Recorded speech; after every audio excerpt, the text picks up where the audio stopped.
G'day guys, Joel Pound Nick here from the Bulldog Fanatic YouTube channel, and in today's video we are previewing the interesting and must-win clash for the Western Bulldogs against the West Coast Eagles on Sunday afternoon, 1:10 at Marvel Stadium of the AFL season, round 18.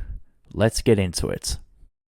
So form-wise, the Dogs are sitting currently inside the wildcard spot, coming off a very underwhelming loss to the Sydney Swans last week by 6 goals, and we never really were in the contest. Sydney, right from the outset, just, really almost put the game to bed at quarter time. But yeah, we were never really in the game. Well, on the other hand, on Friday night as well, the Eagles played the Crows up to stadium. The Crows jumped out of the gates, kicking the first 4 or 5 goals. And the Eagles fought back and actually gave Crows a bit of a scare in the last quarter with a lot of inside 50s, but the Crows were ultimately too good when it mattered. So the Eagles weren't terrible, but they weren't really in a position to win against the Crows. So both teams coming off losses, the Dogs inside the wildcard, while the Eagles are firmly 16th with 4 wins. It's going to be an interesting battle because we're going to see, it's going to be the first time the Dogs will be playing against the Eagles midfield duo, a dynamic midfield duo of Harley Reid and Willem Dersma. We've played Harley Reid before, but he didn't play against us last year. So I'm a bit nervous seeing how our midfield's going to go against their young midfield duo, the 2 number 1 picks, 2 of the last 3 number 1 draft picks. So I'm interested to see how we go in the midfield. Hopefully our midfield stands up, because if we give their midfielders time and space, they'll get opportunities in their forward line, given how vulnerable our defence has been recently. So we have to win the midfield battle. The midfield just has to play better than it did last week, because the midfield wasn't that great against the Swans, but I expect at Marvel Stadium and against the younger Eagles team, the midfield to be a lot better and hopefully show up more against the Eagles. I would like to, score at least 100 points this game, because we have not scored 100 points since round 8 against the Dockers, and that was a loss, by the way. So it's been a while since we've scored 100 points, and just our potency in the forward line is just absolutely dissipated from anything compared to last year. It's just an absolute struggle to get goals this year, actually since Sam Darcy went down, and just we don't look threatening of a side when we go inside 50 like we used to be. So, but against West Coast, they're not bad defensively, but surely against them we can score 100 points. First of all, get the win, of course, but I would like to score 100 points in this game. Just to show that we are still a potent scoring team, offensively. But we'll see what happens there.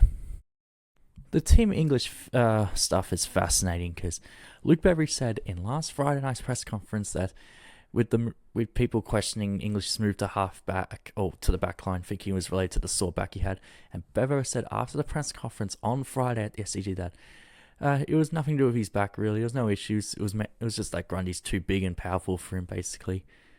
But then he comes out yesterday, his press conference before the game, saying, in hindsight, maybe English shouldn't have played. He was dealing with sore back issues. Like that's slightly different to what you said on Friday, Bevo. It's just I knew something was off with English, and it was in hindsight we probably shouldn't have played English. I mean, we probably weren't going to win anyway.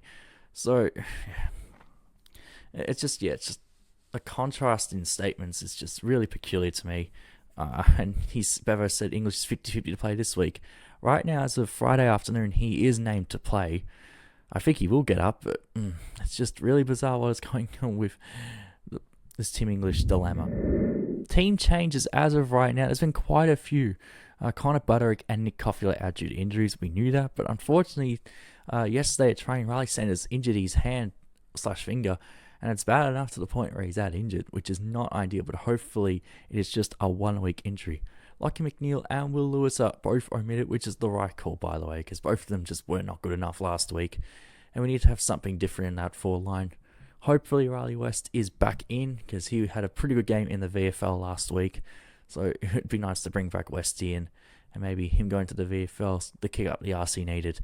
So we'll see what happens there with selection. Bailey Williams is going to return, which will be fantastic, as boy oh boy have I missed him. Just his reliability, playing in different positions, wing, half back, half forward. He's just so reliable and composed, Bailey Williams, and I've missed that a lot, and so has the team. We need the leaders to stand up, because the leaders, in my opinion, didn't have the best game last week, especially Bont. Bont got tagged out of the game, and I don't know, he just didn't look like he was totally 100% invested. I don't know, maybe that's just me. But just the vibes that Bont felt off. I'm not saying he was playing injured, but maybe the fact he is 30 years old shows that he can't go 110% all the time in every game. I'm not sure, but I don't know. Just watching Bont, it just felt a bit off last week. Even when he got the footy, something wasn't right. I don't know what it was. But I think Bont will bounce back, against the Eagles, who he plays very well against. And it is at Marvel and a must-win game. I think Bont will bounce back in a big way. Edwards as well. Edwards did get a lot of the footy, but his ball use was not the greatest. And he does pull off some he tries to go for some difficult kicks. That's why his disposal efficiency is not the best sometimes. But hopefully he executes his kicks a bit better going inside 50. So, yeah, we just need the leaders to stand up better. And Aaron Norton, oh God, he did not play well last week. So I need Aaron Norton to have a big game. He doesn't have to kick 4 or 5 goals, but I just need him to be taking marks and nailing his set shots. That's what Aaron Norton needs to do, really. And just demand the presence of the number 1 key forward that he is right now in this side. Final thoughts and whatnot. It's a must-win game. Of course, infamously, we lost to the Eagles 3 years ago in round 23 at this very stadium, at this very time slot. Essentially, West Coast beat us 3 years ago to kick us out of the finals. So that was still the worst loss I've ever experienced as a Dogs fan. So let's not have any repeat of that on Sunday. It's just simply must win, and ideally would like to win convincingly, because it's been a long time since we've had a convincing win. So, like a really convincing win. So that's what I want. Obviously, no injuries from the game.